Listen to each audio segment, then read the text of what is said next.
Christmas! Hi, I'm Liz Henderson. And I'm Ann O'Brien. We're with Edge Mentoring, visiting historic Leapers Fork, Tennessee, right outside of Nashville. We're staying at the whimsical Pot and Kettle Cottages, and we hope tonight brings you a little Christmas spirit. We're visiting some of Edge's favorite authors and influencers in hopes that it inspires you to make your home a sweet place to be this season. Obviously, this year, we're not able to be with you in person to host the great big holiday event that we wish that we could. Let's take a look at some of the past events that Edge Women's has hosted over the years. From authors Ann Voskamp, Shauna Nyquist, Annie F. Downs, and Shannon Martin, to Seiko Designs' Liz Bohannon, Vera Bradley's Beatrice McCabe, and Evereve founder Megan Tansey, we've loved gathering with you. Last year's incredible Christmas at the Farm event with Linda Zanaco, Hannah Brencher, Jessica Kim, and more reminded us that we believe there's something powerful when women gather together. Tonight, we take you to the home of Rebekah Lyons for a special holiday gathering. But first, we have a few holiday messages from friends of Edge around the country. When I think about gathering for the holidays, I can only think of one thing, and that's what my mother used to do, and that was to welcome everyone in to her home and to come in and gather, remember, and do storytelling and just share the holidays in a home. When I think about being home for Christmas, I think about eating with people that I love. I smell cranberry muffins baking in the oven. We have cranberry muffins every Christmas morning, and it's something that's been carried down from my husband's side of the family. And I smell mandu, Korean dumplings, sizzling on the stove, because that's something that I grew up having with my family. When I was growing up, we would go to midnight mass. And so any young person at midnight mass was obviously very, very tired. But the tradition was when we got home, we got to sleep on the loft that overlooked the Christmas tree and the fireplace. So I just loved the idea that I got to be home late and I was closer to the morning, and then I got to sleep overlooking where Santa was going to bring my gifts. Hey Edge friends, I wanted to wish you a Merry Christmas. It's Bob Goff here. Thinking about my favorite Christmas tradition, and what my grandparents used to do is they would have a little Santa on a sleigh, and they would move that Santa a little bit closer to the Christmas tree every day for a whole month coming up to it. When we would get over there, we would take Santa and move him forward like 10 feet. And my grandparents didn't scold us. What they would do is they just quietly move it back to where it was supposed to be and continue this march forward. It's hard to be patient, but I'm telling you, that tradition is continuing on at the Goff household. Santa's a little beat up now. We can't even find his left arm, but that's the beauty of traditions. I hope this is a great Christmas for you, that you'll make some traditions around celebration and joy and the authenticity of being together. Merry Christmas. Let's get this party started. Be sure to post tonight on social media and tag Edge Mentoring, as we'll be surprising some viewers with some Christmas gifts.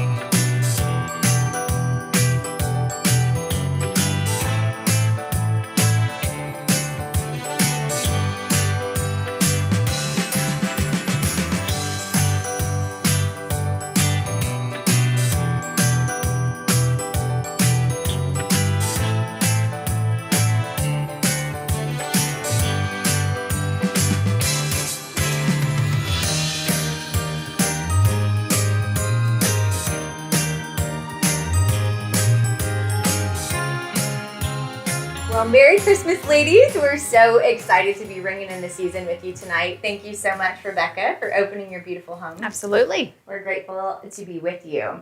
Tonight, we're going to be sharing a little bit about our holiday traditions, what makes the season so special, and we're excited to hear from you on your childhood memories and what has touched your heart over the years. So we're going to dive in with some questions. We'll start lighthearted, go a little deep, but we want to learn all about you. So first of all, when you think about being home for the holidays, what memories come to mind? What do you think about? Jen Claire, do you want to start us off?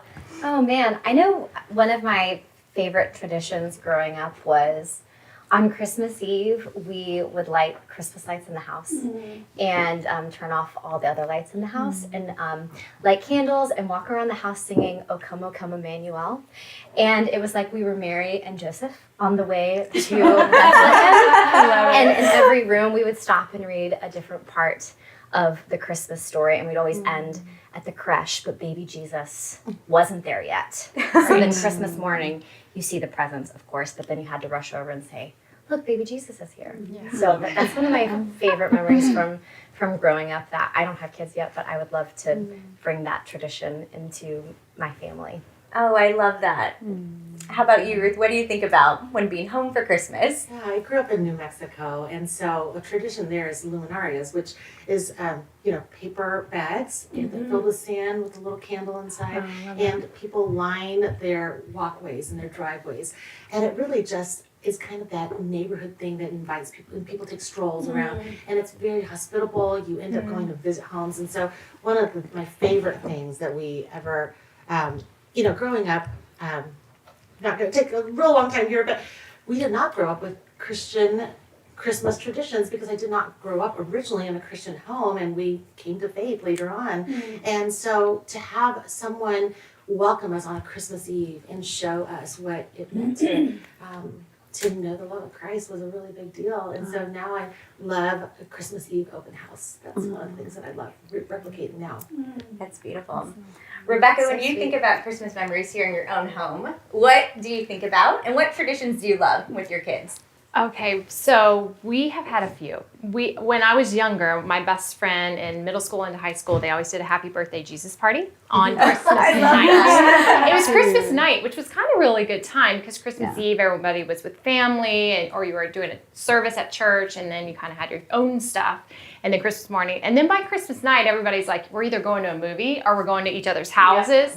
And so that was the night that everyone would bring like all their leftover candy or sugar or just whatever, and it was like this big potluck, and it would just be all our friends. And so we did it all the way through high school, graduation. Like nobody was too cool for the happy birthday Jesus party at my friend Wendy's house. So when I became a mom, I thought, I want to do this. I want that to be kind of the friend zone, like friend time. Like you bring your extended family that's in town, sure, but like let's make this like talk about what you got for Christmas, and wear your new shoes or your latest jacket or whatever. So, but we started that when the kids were young, and we would make a big cake and candles, and everybody would sing, and it was just again reminding the kids that Jesus has a birthday just like everybody else. And so that's been fun, and the kids would always help me make the cake too, so it was never that pretty, but it was very participatory, and so we keep that going. I love that. My mom used to play that song, and you two are the artists in the room.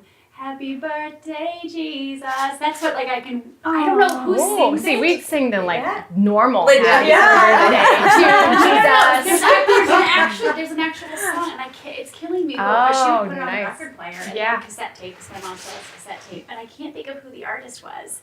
I don't remember. You can just keep singing it. Yeah, go ahead. No.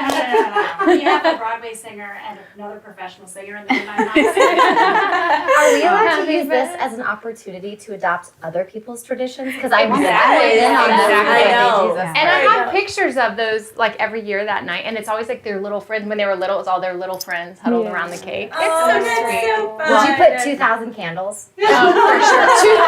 Seriously. 2001. Are you 2002?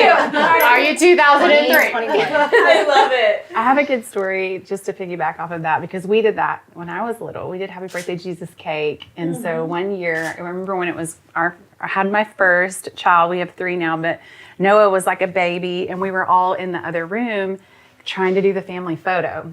All of us siblings were home with our kids, and mom had the cake in the other room, and we were so excited to get, the kids around the little Happy Birthday Jesus cake. And we walked in after the photo, and our Labrador had taken a huge bite out of the Happy Birthday Jesus cake. And my mom, who is the most gracious, sweet thing, just cut it off. And she was like, okay. She just threw that part away and served it up. She just went on. Didn't miss a beat. I love that. When I think of Christmas, especially Christmas with kids is different than Christmas as a kid. Yeah, right. When I think about, making cookies, frosting them, I think about cutting down the Christmas tree. We have a fake tree now. But every Christmas Eve, my family we would have company over, just some of our close family and friends. And my mom would make the same. We would have the hot apple cider, we would have the shrimp ball and the Triscuit crackers. And then everyone would leave when we'd go to midnight service. We went to a Lutheran church. And my favorite part of the service was always singing Silent Night. They would hand out the candles, and they would turn all the lights off in the church. And that is to this day probably one of my favorite Christmas memories is singing Silent Night with the candle. I agree.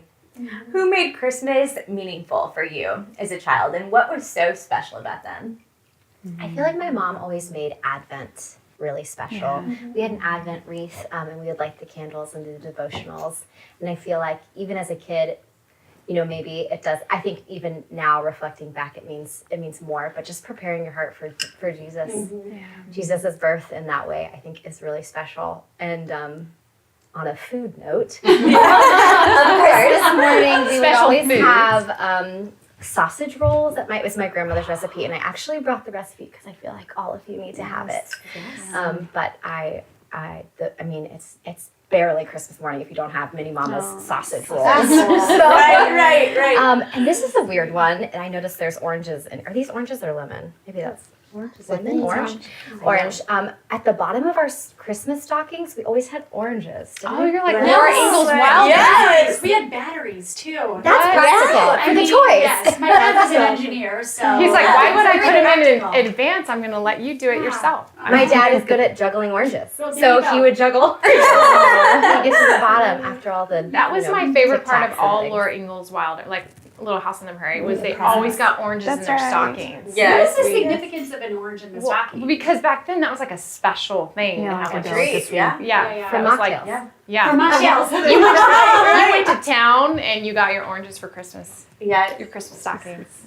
I wonder if my kids would love that now. I need to go back and I should try it. Maybe not. I'll be like, you know what? I'm learning. JC said that she loved oranges, so you guys should too. Yes. They're like, wait. What? Where's the chocolate? Now, ladies, we know that we live in a world that's filled with distractions. So how do you keep the focus on Jesus during the Christmas season, on what really matters most? Well, Jesus is the reason for the season. Do you have a pen? I know. I should laugh. Like we had a Santa band in the house. I didn't grow up believing in Santa because my mom was Jesus is the reason for the season. Don't take Christ out of Christmas. That was my mother. I think she had a bumper sticker. But one of the ways that we were talking about who made Christmas special. My father, every Christmas since I was a kid, we would read the Christmas story. We'd read about Jesus' birth, and we'd go around.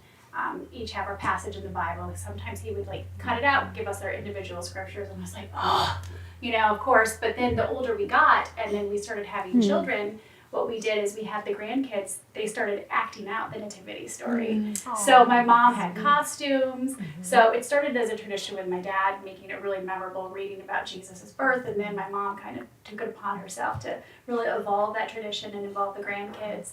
So we always read the story of Jesus' birth, and then the grandkids reenact it in some capacity. So I love that. Well, you said earlier that Christmas with kids is a little different than Christmas as a kid. And, I'm a mama to 6 and boys. Wait, can you say that? So you would have 6 wise men. You buried the lead. You have 6 boys. I have 6 boys. I really do. I always have to say that just because just the visual picture is always funny to me as well. But I set the tone in this house. And so the whole thing of we think, let's make sure that Christmas isn't taken out of Christmas. And we want to do that by reading the Christmas story, absolutely. Reading scripture, doing an Advent journey, whatever it is. But really, in the everyday of our lives, my attitude towards whether I have to go make that run to Target, what's everyone expecting of me, the things they hear from my lips really affect the tone of the house, because obviously, if I'm talking about Christ, spending time on the couch, even in the Christmas season, saying, I really need time with the Lord, that will speak more than even a beautiful book. I hope there's a lot of beautiful books out there, but a beautiful book on Advent will only go so far as they are viewing and seeing that Christ is necessary and the only one we really need in the season. And so I just think that to all the mamas out there, what we say in passing when we're like, like clean up the house, you know, that freakish like struggle that we have every year with everything being perfect.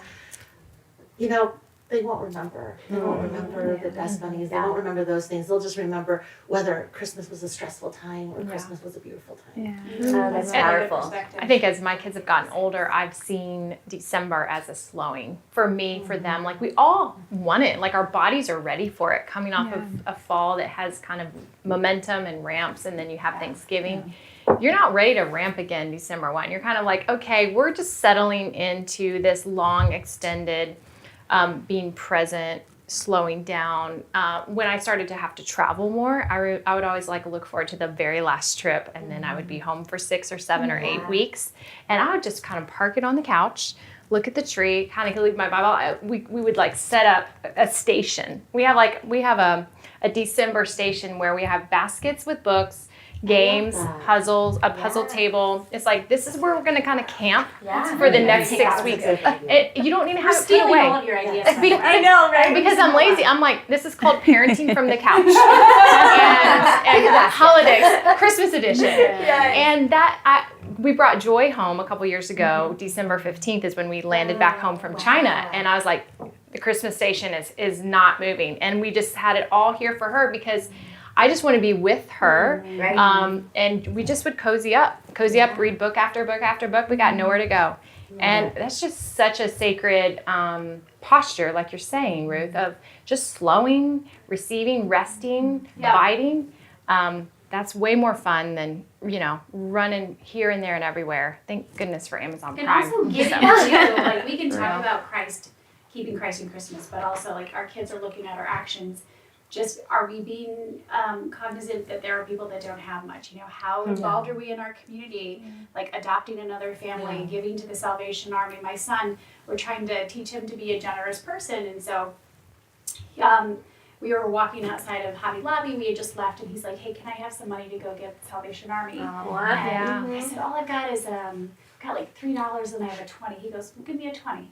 So but then he paid me back from his own bank account too. But living that generous life. But I think even it's the little things like thinking outside of our own family and the presents under our tree.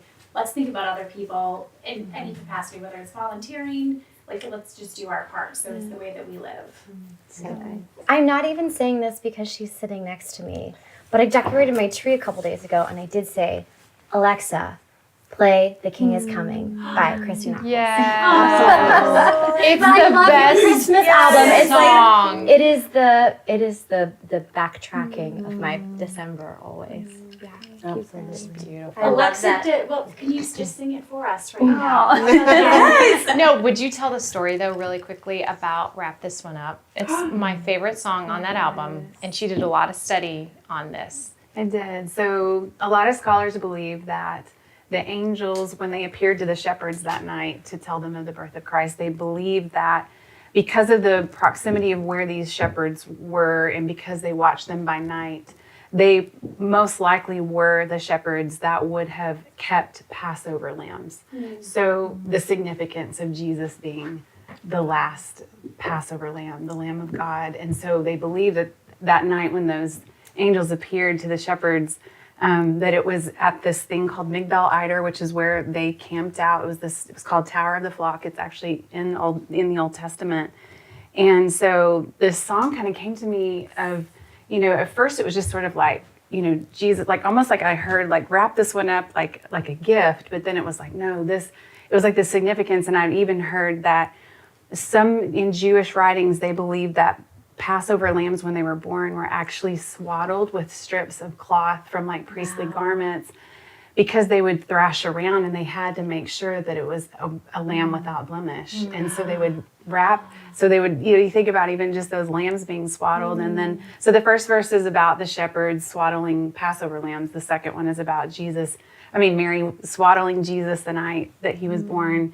And then the last verse is him being wrapped in the tomb. So it's sort of like, it's Christmas and You'll cry. Easter. You'll cry. It's so good. It's so good. That is so beautiful. Thank you for sharing that too. You're so And we have a Glinda the Good Witch ornament on our tree that she hung one time. It's a new tradition. It happened once. I hung the ornament, so now I have to come back every Christmas to hang the Glinda ornament. I love it. Jen Claire, will you tell us real quick, what was your favorite Christmas gift you've ever received? Oh, my now husband, when we were dating, his dad is a pilot and kind of a carpenter as a hobby, and he had been home for the holidays, and he and his dad built this gorgeous jewelry box for me. Wow. And he did all the designs. I know his dad helped him, but at the end of the day, he wanted to be the one actually crafting it and putting it together. But he had all these outlines for it and lined it with this really pretty, I don't know, pink velvet. But it's my jewelry box now, but it's the one he made for me when we were dating. Oh, that's so 10 years ago. Wow. So it's held up. That's so sweet. So thoughtful. Well, we're so glad you joined us today. Yeah, Thank you so I'm sorry much. to peace out. I have to go teach some babies about musical theater. Well, we love that. So the party's always good with you, so we hope you'll come join us again. Thank you. So thank you. Hi, my name is Simoni Kigweba. I'm from Nashville, Tennessee. I'm a private chef here in town. With your start to your holiday festivities, always greet your guests with something nice and easy, simple to prepare, but very flavorful. So here we have some local honey that we're adding to our charcuterie plate. And in building your charcuterie plate, keep it simple. 2 cheeses, mix it up, a mild cow's milk and a sharp cow's milk with a little bit of salami and prosciutto. Goes great to start any engagement. The day of Christmas, Thanksgiving, New Year's Eve, create a schedule. That way you know exactly what's going into the oven when, and then when you're ready to eat, everything kind of comes out together and you've already made a mental image of the day, and so it's not so much stress on you to end your holidays and your family get-togethers. Thanks, have a Merry Christmas and a Happy New Year.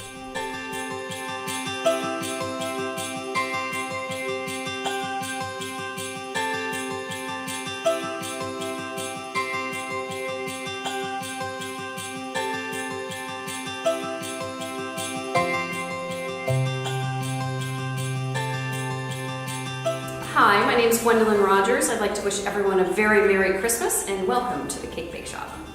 All right, so Santa's mailbox. We have a little mailbox out front of the Cake Bake Shop that says letters to Santa on it. Every child that comes in for dinner or lunch gets a little letter that they fill out, and it has their name and their address and what they did nice this year and what it is that they would like for Christmas. Every single letter that gets put into the Letters for Santa box gets answered by Santa Claus himself. And so we have stacks and stacks every single day of letters that fill up in that box out front, and we answer every single one. I think that, to me, one of the most magical things about Christmas is keeping that magic of Santa Claus alive and what that actually means.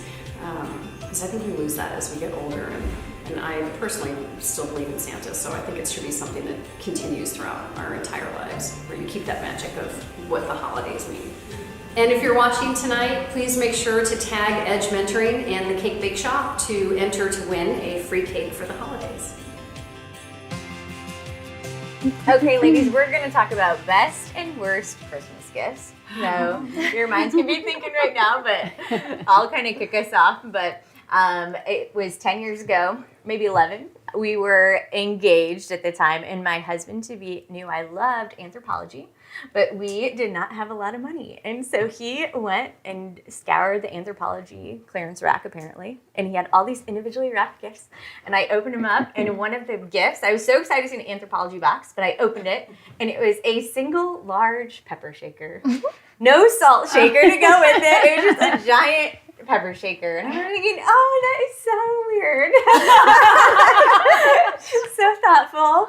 And then I opened the next box, and it was a random cup. like a drinking cup, and he thought it was a vase. And he's like, it is a beautiful vase. Yes. It can be overwhelming. Think about the stimulation for a kid to go in there and be like, what am I supposed to look at? It's overwhelming. It's so overwhelming. There's so much going on. That's hilarious. I remember my mom came in later and she's like, what did he get you? And I'm like, well, I got a pepper shaker, I got a cup. And but we joked around, it wasn't a vase, but we took communion out of that cup at our wedding. So, and we keep it in our closet today. But we always talk about the first Christmas wasn't so great, but it's a great story. Yes, and I love him so much for trying. You know, it's the thought behind the gift. Yeah. 100%. Yes. What about you guys? Your best or your worst gift? Well, I have a best. Anytime anyone asks me that question, I always think of this.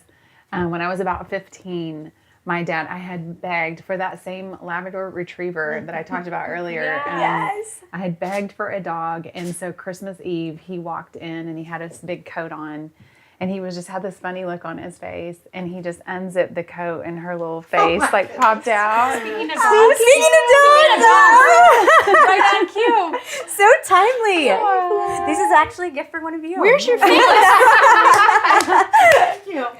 Hi, sweetie. Did you cry when you Oh, I bawled. There's a picture of me, and I'm just like bawling. It was just the sweetest. And how old were you? I was about 15. 15. Teenager, so it was like the best. I couldn't believe he actually caved and went for it. But yeah, so we had her till like I was well into like having babies and stuff. She was around, so I love that. So fun. Was Flora a Christmas present? She was. She's like Was she really? So She's she was one of two for Kennedy. So Kennedy wanted a baby sister even when she was 4, and I was like, how about a puppy? Right. Wow. So we went to the breeder. We were ready. We had a baby. We wanted a little girl toy poodle. And because we were pretty sure we were moving to New York within 6 months, and we're like, we can't do a big dog. We'll just do a little city dog that can fit on our lap, whatever. We get to the breeder, and there was one girl left, and then there was a boy, and there were siblings, and his name was Trevi, and he was actually cuter than Flora, and I was like, Flora does not need to hear that. well, at the You're time- so cute. at the does not time. need to hear So that. then I was like, Gabe says, let's just get both. Like on the spot, he said, let's get both. Their heads are going to explode, like talking about our kids. I was like, he's like, and then they'll have each other. It'll be great. I was like, okay, because we're not even dog people. So we went from 0 to 2, like within 4 seconds. So our friend kept the dogs in their house until Christmas Eve. And then we wrapped Flora in a box loosely that you could pull off. And Kennedy and Pierce and Kate are like, freaking out. And we're like, let's just have Trevi just like walk around the couch and like in the middle of it all and see how long it takes them to figure it out.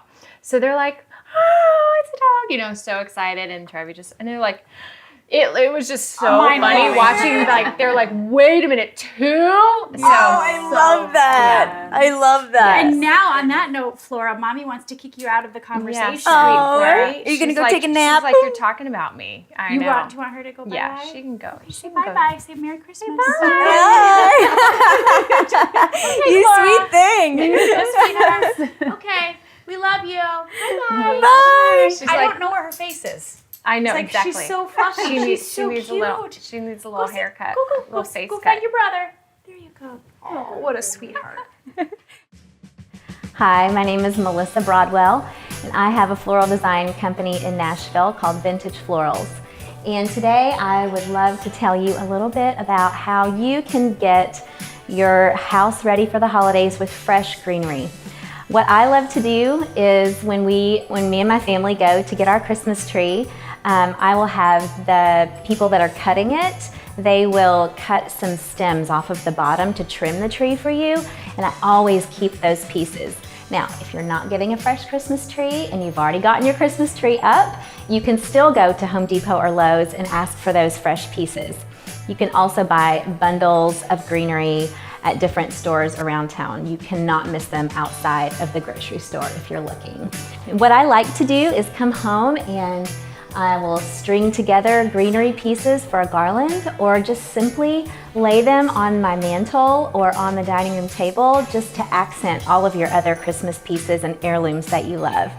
And this is a really fun thing if you have children and you want to bring your kids into it, it can be a fun Christmas activity as well. My girls like to help me string together greenery to put on the mailbox, or to do a wreath on the front door. You can do all kinds of things, and you don't have to be in control of it all. You can have your kids help you, and your husband might even help too. But here we actually have a pre-made garland, and what I did was I attached it to the banister with some florist wire, which you can get at any arts store. And then I used some ribbon to make it extra special. And I also added in a few extra pieces of cedar to just fluff it up a little bit. I love a really natural, romantic look, and so this garland goes all the way to the floor and just finishes it off really nicely. I hope these tips help. I think that decorating for the holidays is one of my favorite things to do with my family, and I hope that you enjoy doing that with your family as well. Merry Christmas. Hi, I'm Anissa Zajac, and I'm here in my shop, House 7 Design, in Meridian Kessler in Indianapolis. I am going to show you guys some really fun gift ideas for the holidays. So happy holidays and welcome to my store.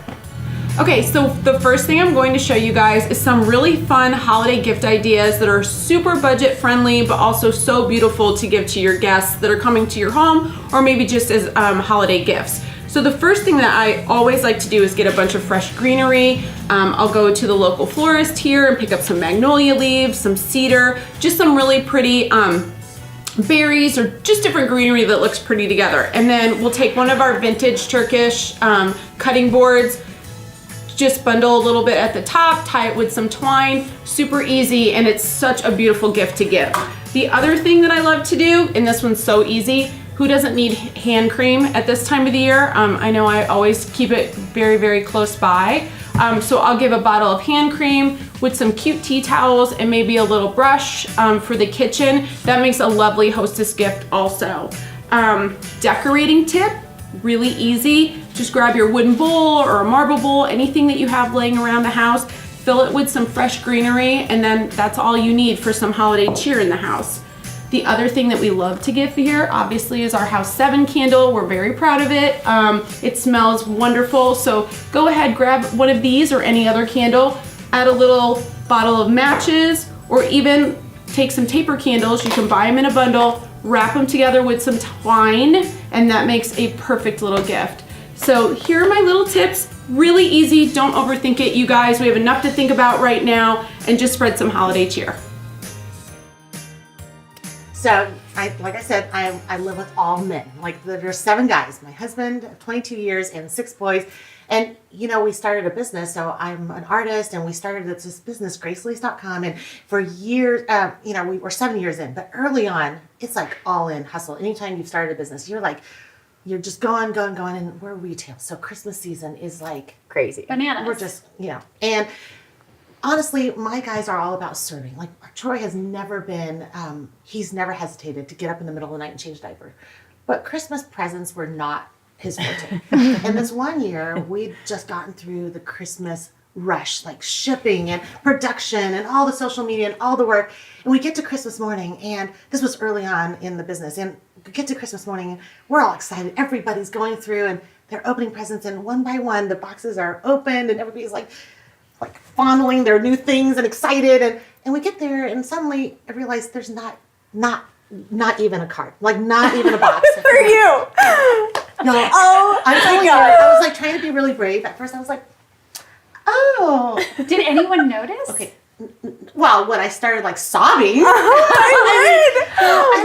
was like literally one of those moments where you try really hard to be like cool and like, hey. Sometimes we need a little more training on this, you know, but you just get so hurt. Yes. And in retrospect, we talked about it and looked at it, and we realized, oh, we just didn't manage our lives really well that year. And we were all so overwhelmed. We got through this retail season. And, you know, mom thinks of all the boys' presents, right? But dad needs to lead the way for the boys to think So of did mom. you guys go in a separate room and shut the door and have a little convo? Because I would. The way it happened was so really let's that talk. I just like bawled, and everybody got to hear how disappointed I was. And I wish I wasn't, you know, no yelling, no screaming, but it was, I couldn't hold it in. I was like, you know, you have all these expectations, and you just made sure that thousands and thousands of people around the country got GraceLaced for Christmas, and they got to open things, and I was like, but, you know. And so it was a really good learning opportunity, because I think the boys were suddenly like kind of defensive, but then they realized, oh, wait, you know, we're going to work at this. And so in years to come, it's been really sweet. They have, my favorite story was that when I went out of town this one time, the oldest, took all the 5 little brothers, and they went into this fancy boutique shop in our town, and he said, do not touch a thing. And they put their hands in and followed him around. He said, we went and picked out those air plants in the glass jars and everything for you. All without of that. me, like they did it by themselves. That's I mean, he drove them, and sweet. so absolutely had made it up. But you know, that's just a reminder that we don't always get it right. Yes. Yeah. Oh, Yeah. thank you for sharing that. I know. It's so important. Kids forgot.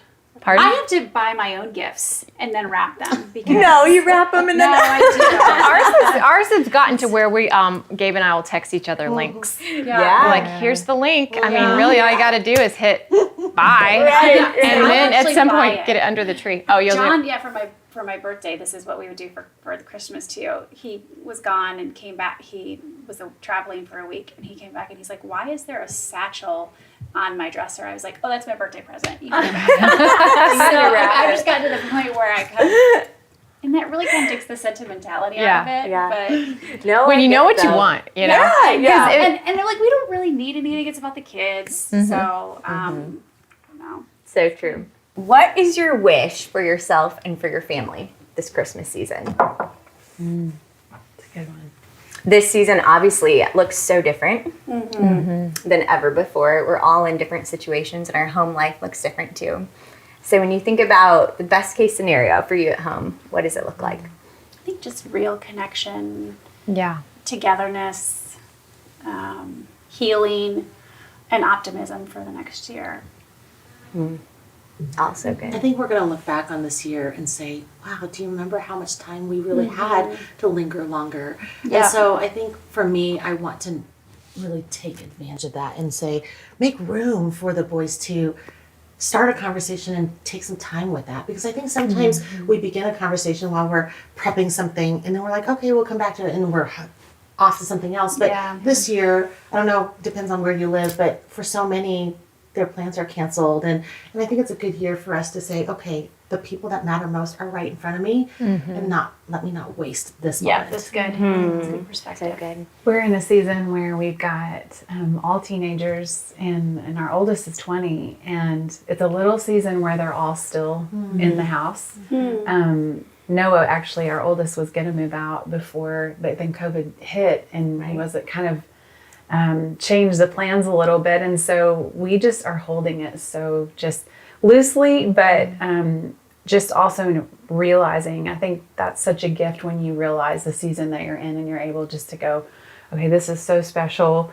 Jesus, help us, just to savor every moment. Our youngest is 13, and she just told me the other day, she said, Mom, I think this is the first Christmas that I really want to take time. She was like, I remember doing the Advent book, when we were growing up, and we still do that book. And but she said, I really always wanted to just get to Christmas morning and open the toys and the gifts. And she said, this is the first year that I want to really, savor those times. And it was just so precious for me to hear her say that. And so I think that would be my wish, is that would actually be true, and that she would really come around Jesus this season. I can really see her faith. All our children were saved when they were little. They came to know the Lord when they were, 7.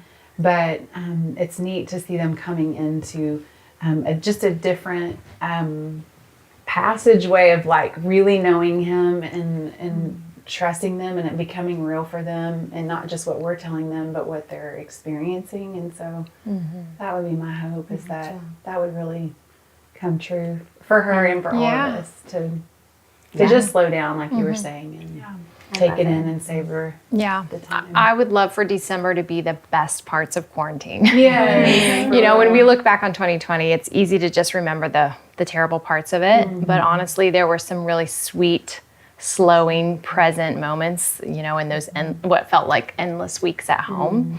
And especially month 1, I felt like I was up for it. I wanted to make new things in the kitchen. We were walking outside every day, which we do a lot when it's cold because, you know, it's like you still got to get outside. You need that vitamin D at some point. And we were just together. We would have long, you know, even Sunday morning worship in the living room. Pierce would get the guitar. Joy would sing, you know, at the top of her lungs. Monotone, but awesome. And so as a family, when we would do that kind of house church sitting around, it would always turn into extended conversations about faith, their perspective, their lens, and then music was just making music, singing together, I thought was just so special. So I would like to, it's like anything, you can't hold that for too long. Inevitably, life kind of slowly wants to creep back in, as it should on some level, but you don't want to re-enter the way you left. And so I almost feel like this holiday is an opportunity to just reflect just a few months ago and go, what were the highlights of that season, and how do we make sure we don't end the year without repeating them? And Rebekah, you said something to me earlier that I thought was so beautiful. You talked about home being our sanctuary and the role that God plays in it. Could you share with us a little bit about that? Well, I've had a lot of big feelings about home through the years, and I think it's so foundational when you grow up, what home means to you, and then what it looks like. I was transient. I was kind of like a gypsy for about 6 years in 6 different apartments between our years in New York City, then moving here and still renting for a minute to just figure out where we were landing. And through that season, it didn't matter. I'm gonna cry. That home is not a place, it's a person. And when Christ says, I will come and I will make my home in them and I will dwell with them. And it was just kind of, no matter where we go, home is the people. It's him, it starts with him, but it's with the people. And we're joking about our dogs, but like our dogs were with us in every 6 months. You know, we're like Team Lions with Trevi and Flora, you know, and it's just something sacred about that togetherness, that belonging, that once we really understand that God is our home, he is our refuge, then we can create spaces that become sanctuary for somebody else, a haven or a home or a respite when people enter. Like if God is our refuge, then we hope that we're giving him to people that enter our walls, right? That posture of safety and haven continues. So beautiful. Oh, I love that. Well, ladies, we hope that wherever your home is this Christmas, that you have a wonderful holiday season. And we're so grateful for the so many of you guys watching tonight. You want to raise your glasses and we'll do a Merry Christmas toast? Yes! Merry Christmas! Merry Christmas! And a Happy New Year! Merry Christmas. My name is Elle Danielle and I am a photographer in Nashville, Tennessee, and I'm here to give you a few tips on capturing Christmas at home with your family. So, natural light is your friend. Feel free to turn off the lights in your home and use any window light that you have because that's going to look the most flattering and the most natural. Let kids be kids. They may not smile right at the camera, they may be laughing, they may be silly, they may be having meltdowns, but that's your kids and those are the memories that you're going to want to remember, and they're really funny if you show it to them later on in life. Moms, dads, remember to be in the memories. Feel free to set up your phone on a book or lean it up against the wall, just so that way you can use the timer and make sure that you're being captured in those Christmas memories. Remember to enjoy those memories. So while you want to capture photos of everything that's happening, get a few photos, document that it happened, and then put your camera away and just really remember what this season's about and enjoy spending time with your family. What is going on, friends? This is Carlos Whitaker coming to you from his front yard here in Nashville, Tennessee with a 22-foot snowman, guys. Welcome to the Whitaker Winter Wonderland. Hey, look, up on the roof over here, it says peace. Everything is happening here. Guys, people ask me all the time, like, why would I do this? Why would I spend money and get a 22-foot snowman? Why would I play movies on this TV screen right here? I mean, it's all over. And can I tell you why? The reason why I do this is because People are desperate for joy, and Christmas lights bring joy. So if you're watching this, I don't know, go buy a $10 strand of lights and put them up on your window, because that's what we need to do. One of the things that we're desperate for as a country is unification, and to destroy the divisiveness that we see every single day. And I think that this Christmas, that's my hope. That's my hope, is that we can all, each and every one of us, do everything that we can to lessen the divide in our hearts towards people that we've loved for so long. It's time to get back together, guys. And I'm hoping that that's what we can do this Christmas season. So one Christmas I will never forget was when I was about 8 years old and my younger brother was about 4 or 5, and I got what I really wanted for Christmas. That was a new pair of cowgirl boots. And my younger brother, he also got what he really wanted, and that was one of those battery-powered cars that you can drive around. And so I put my cowgirl boots on, and my brother said, "Hey, I'll take you for a ride out back." And so I thought, oh, this will be fun. And so about 5 minutes of driving around the pool, and my brother decided he's going to try the reverse function on the car, and he reversed the car into our pool in the backyard. And so the car sunk. My boots got all wet. I still vividly remember my mom running in her Christmas nightgown and jumping into the deep end and getting my brother out, and I swam to the side of the pool and got out, and I was sobbing and sobbing, and my mom said, "Nicole, are you okay? Are you traumatized? Or are you okay?" And I said, "I'm fine, but what about the cowgirl boots?" And so I was so disappointed that my shoes were ruined, my brother's car was ruined, but it still was ended up being a really fun and memorable Christmas. And as I was reflecting on that story recently, I thought about this year, 2020, and how maybe for some of us, I know for Rob and I, we had a son on February 13th, 2020. So our 2020 started out really great with a present from the Lord, our son. And maybe for some of you, your year started out well, but then you ended up getting sick, or maybe you've had a lot of anxiety or depression. Maybe you lost your job this year and you feel like you're drowning in the deep end of life. But we wanted to encourage you today that Jesus is our hope, and that He is the reason for this season. And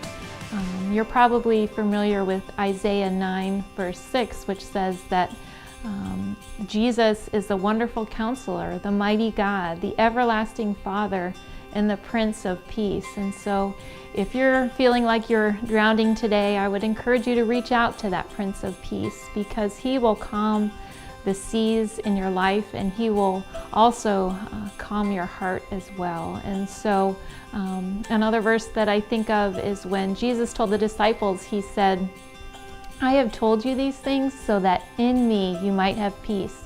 In this world you will have trouble, but take heart, because I have overcome the world."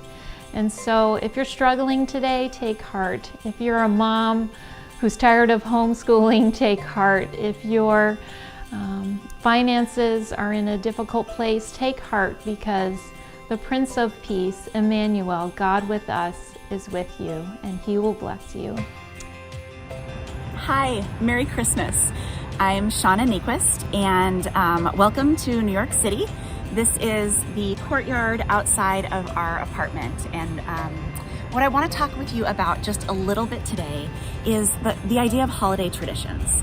I think a lot of us have like really deeply held, very special memories about holiday traditions, and if your season looks anything like my season, a lot of those traditions feel really hard to locate right now. Like, I can't do a lot of the things this year that I have done in years past, and that's really difficult. And also, when I thought a little bit about traditions, it seems to me that the reason we have traditions is because we want to connect in two ways. We want to connect to the people that we're around, the people with whom we're sharing this moment. And we want this tradition, we want to use this experience to connect us to a larger story or a larger experience or history, right? So what that means is the tradition is not the point. The tradition is the path we walk to get to the connection. That's the point. Connection with one another, connection to a larger story or legacy. And so what I want to invite you to do is to be open this holiday season, this Christmas season, to developing some new traditions, new connections, new ways of connecting to the larger story. So there are a couple things in our life that we've done every year and we're going to keep doing. I'll tell you about two of them. The first one is we always read the Advent book. That's what it's called. It's called the Advent book. It's like this gorgeous coffee table book, and you read it every night and you open the doors. I'm sure you've all seen it. I am not a big tradition person. I forget everything. I'm not like a great routine person, but we do the Advent book. And then we make raisin bread every year. My Aunt Mary has this incredible recipe. It is the only recipe that I do not share because it's not mine to share and it's part of our family story. But every year we do the Advent book and every year we do the raisin bread. And then we give it to friends and neighbors and teachers and family members, and the house just smells like absolute heaven. But this season, there's a lot of other traditions we've done in other years that are just not available to us. We're not traveling. We're not going to be with family. We're not going to be in the same spaces or doing the same kind of rhythm of events that we have. And I think I'm not the only one facing that this year. But throughout the last several months, we have come up with a couple other little traditions. And I hope to continue them even when the season is different. One of them is, with my husband's family, we do a weekly family Zoom. And Aaron, ahead of time, we set the time, and he sets like a question, or he asks people to tell a story about something, or tell us this thing that's going on in your life this week. And it's a totally new way of connecting for us, but it's been such a lifeline in this season. And then the second one, an old friend of mine, sometimes you have an old friend where you're not in touch for a while, and then you get back in touch and you kind of pick up as though no time has ever passed. This summer, he sent me a book that he thought I would love. And he sent me a beautiful candle to go with it. And the book was wonderful, and it really shaped my thinking, and I was so grateful for it. And so I sent him back a book and a candle, and then he sent me a book. And now we have this fun little tradition with this old friend from 20 years where we share the books that we love and the candles that we love most too. And so it's just a tiny thing, but we're going to keep this tradition going even beyond the end of this season. And so that's my invitation for you. It's okay that we can't do all the things we want to do this season, that some of our most beloved traditions are just going to have to wait until another season. That's all right. Because the point of the tradition is the connection. And that's available to all of us. It just means getting creative and being open and curious enough to make some new traditions. And so I want to wish you a very Merry Christmas, a lovely, meaningful, quiet, unusual holiday season. The heart of it is this greater story about Jesus, about his birth, about the significance of his birth for all people, and about what it means to connect around that, not around the traditions we've always held. So Merry Christmas and Happy New Year. We hope tonight has given you a little bit of Christmas cheer. We believe that women were created for community, and you've heard us say all night that there's something powerful that happens when women gather together. But we couldn't do what Edge does without all of you.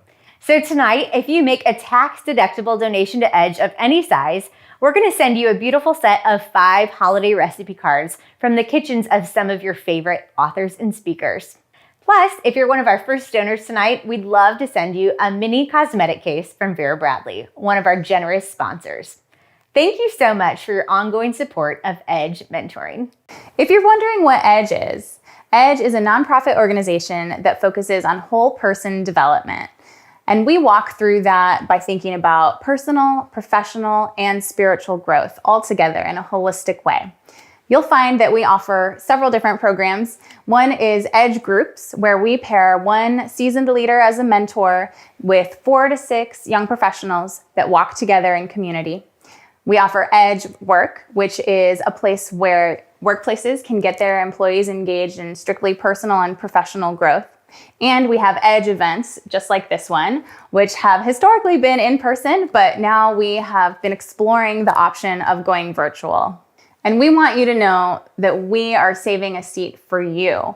We invite you to learn more about the EDGE community. Go to edgementoring.org. We hope that you'll consider learning about the ways that you can get involved, whether it be through EDGE groups, EDGE work, or EDGE events. So please stay tuned and join us for more events in the future. Thank you again for watching tonight, and thanks to our incredible businesses and sponsors who have made tonight possible. We hope you leave inspired to create your own meaningful Christmas memories this season. Merry Christmas. Merry Christmas. Merry Christmas. Happy holidays. We encourage you to join us for December 15th as we jingle bells, jingle all the way. It could use to be in choir. Hi, I'm Liz Henderson. And I'm Ann O'Brien. And we at EDGE, we're so excited to invite you. That's okay. And we at EDGE are thrilled to invite you to join us to our virtual experience called Home for the Holidays. We're thrilled. Oh wait, did you say thrilled? Merry Christmas. Hi, I'm Liz Henderson. And we at EDGE are thrilled to invite you to our virtual experience called Home for the Holidays.